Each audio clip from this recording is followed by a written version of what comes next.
An example of a difficulty we might face in doing aqueous chemistry is over the course of doing some reactions, the number of particles of a particular type in our solution might decrease or even increase.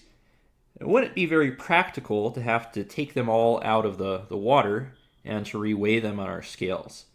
So a better way to keep track of how much of our stuff that we still have unreacted is concentration.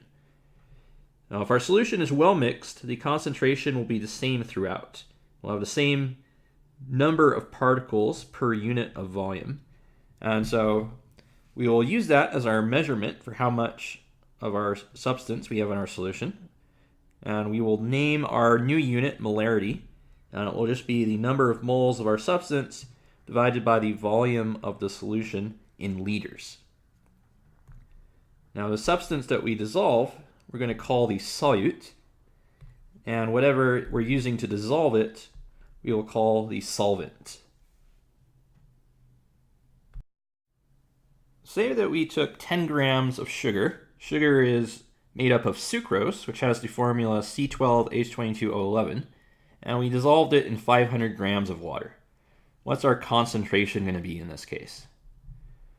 Well, to use our molarity, we're going to need to know the number of moles of our solutes and the number of liters of our solution.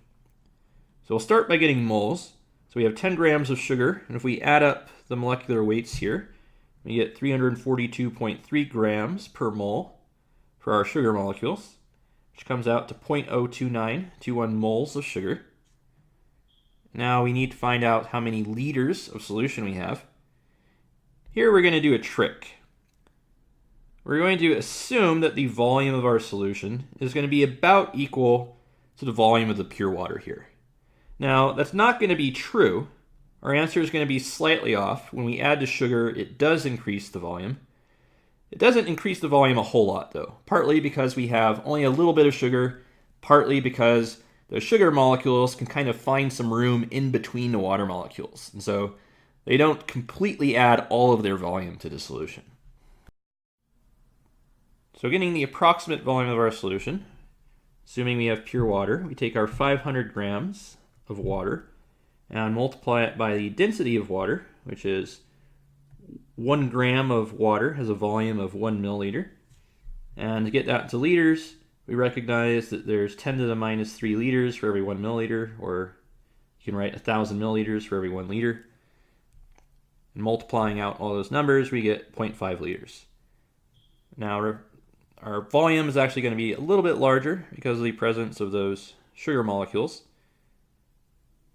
And in the laboratory, if we were actually going to do this, what we would probably do if we cared about accuracy is go ahead and start with our sugar and put it in a flask and then add water up until we got to the 500 milliliter mark.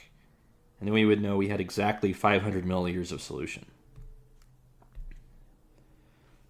So now that we have our moles and our volume for our solution, we can plug those into our definition of molarity.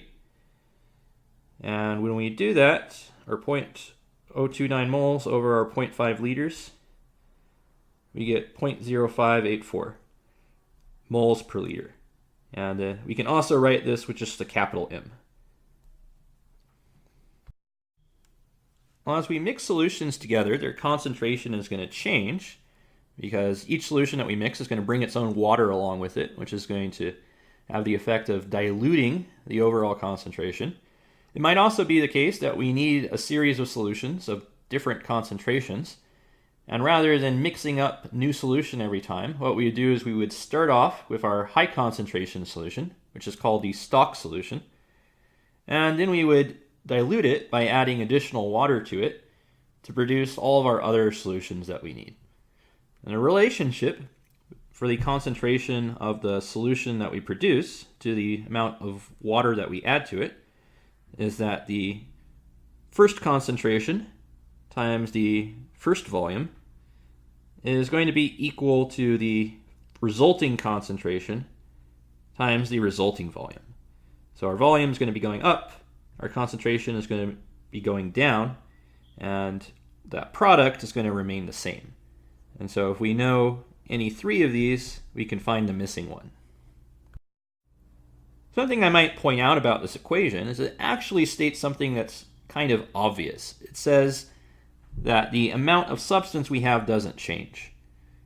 So if we were to write out our first concentration, right, that's going to be the number of moles divided by the volume of our solution. And here in our equation, it's multiplied by the volume of the solution, which is going to be the same volume. So those volumes will cancel out. And then the same thing on the right side. So now we have a new volume, but our concentration is the number of moles that we have divided by that volume. And then our equation says multiply by that volume again. So again, that all cancels out. And so really all this equation is telling us is that the number of moles that we start with is also the number of moles that we wind up with. The only thing that we changed was the volume.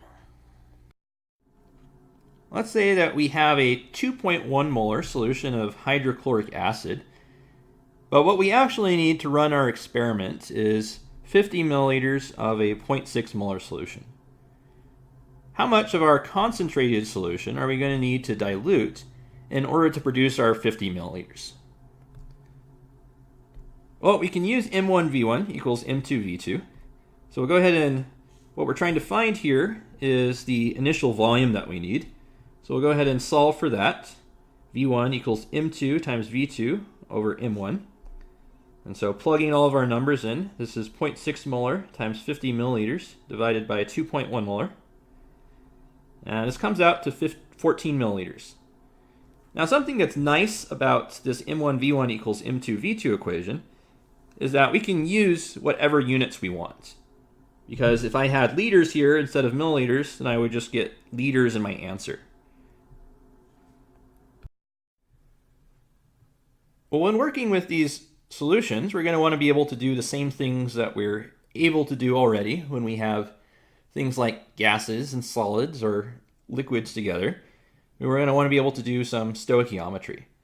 So the way we're going to do this is going to be exactly the same as what we've done before. The only difference is that now we're going to start or potentially wind up with concentrations instead of masses, provided that we have something that's aqueous. And so we'll start by writing our balanced equation, and then we'll convert our concentration, or maybe our mass, into moles.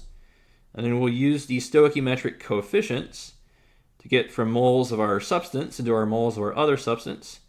And then we will take the moles of our final substance and convert that into mass, probably if it's a solid, or concentration, usually if it's aqueous. Well, suppose that we wanted to figure out how much nitrate we would have in our solution if we took 5 grams of barium nitrate and added it to 750 milliliters of water. We're always going to want to start with a balanced reaction equation. So in order to have a balanced equation, we need to write down our substances correctly. Here we have barium nitrate, and because barium is in the second group of the periodic table, 2 away from the noble gases, we know that this should be 2 nitrates because they have -1 charges and barium will have a +2 charge. And then to balance our equation, we're going to need to make sure that we have 2 nitrates on the right side to match our 2 nitrates on the left side.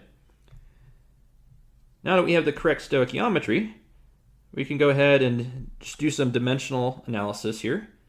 So we take our 5 grams of barium nitrate, divide by the molecular weight of barium nitrate to cancel out grams and get into moles. And then our stoichiometry says that we will get back 2 moles of NO3 for every 1 mole of barium nitrate that we throw in there. And so now we have moles of nitrate. And as a last step, to get from moles of nitrate into molarity of nitrate, molarity is moles divided by volume. So we'll go ahead and also divide by volume here. And 750 milliliters is 0.75 liters. So this gives us our concentration of the nitrate, which is 0.05 molar. And you can also write this as moles per liter. It means the same thing. Let's do an example now where we have an actual chemical reaction occur. So let's say that we take 120 milliliters of 0.1 molar barium sulfate And we mix this together with 150 milliliters of 0.08 molar potassium chloride. How much barium chloride, which is going to be our product, are we going to get as a result of this reaction? First thing we're going to need our balanced chemical equation. Now we had decided, since barium was in the second group, that should have a +2 charge. Sulfate, if we look it up, should be a -2. Potassium is an alkali metal in group 1, so it will be a +1 charge. And chlorine is a halogen over in group 7, one before the noble gases, so it should be a -1 charge. So in order to have neutral charges on these molecules, we're going to need 2 chlorines here in our barium chloride, and we're also going to need 2 potassiums in our potassium sulfate. And it looks like we have neutral charges over here. 2 minus 2 is 0, 1 minus 1 is 0, so those are good. Now that we have the correct substances, we can go ahead and balance the quantities. And it looks like what we need is, because we have 2 chlorines on the right and 2 potassiums on the right, if we just double our number of potassium chlorides, we'll have the correct number of all our atoms. Well, now that we have a balanced equation, we'll go ahead and figure out what our limiting reactant is. So either of our substances, we might have a limiting reactant of barium sulfate, or we might have a limiting reactant of potassium chloride. And whichever one is the limiting, that's going to be the one that determines the amount of product we get. And in a very unlikely scenario, we could have just the right quantities of both that they all react. So what we're going to need to do is we're going to need to check how much product we get from our barium sulfate, if all of this is allowed to react, and how much we get from our potassium chloride, if all of it is allowed to react, and see which one gives us the least amount of product. So starting with our barium sulfate, I'll convert it into moles of barium sulfate. So I multiply the molarity, which remember is moles per liter, times the number of liters. We had 120 milliliters, which is 0.12 liters. So liters will cancel. Now I have moles of barium sulfate. Now looking at my reaction stoichiometry, for every 1 barium sulfate, I get back 1 barium chloride. So that's a 1-to-1 ratio. Now I'm in moles of barium chloride, so I'll multiply by the molecular weight of barium chloride, which I get to be 208.23 grams for every 1 mole. And I should wind up then with 2.5 grams of barium chloride, multiplying out all these numbers. All right, well, let's see how much we get if instead of barium sulfate being the limiting reactant, our potassium chloride is the limiting reactant. So we had 150 milliliters of 0.08 molar potassium chloride. Okay, so then the 150 milliliters, or 0.15 liters, times 0.08 moles per liter for our concentration of potassium chloride. Now this gives us liters cancels, and we have moles of potassium chloride. Multiply that by our stoichiometry that we get back 1 barium chloride for every 2 potassium chlorides that we start with. Set this up so that the potassium chlorides cancel. Barium chloride is up top. Now we have moles of barium chloride, and to convert that to grams of barium chloride, multiply again by the molecular weight of barium chloride. In this case, we get 1.2 grams. So this is our limiting reactant, our potassium chloride. Once it all reacts, we will have achieved 1.2 grams of barium chloride, and then the reaction will shut off because there's no potassium chloride left to continue the reaction.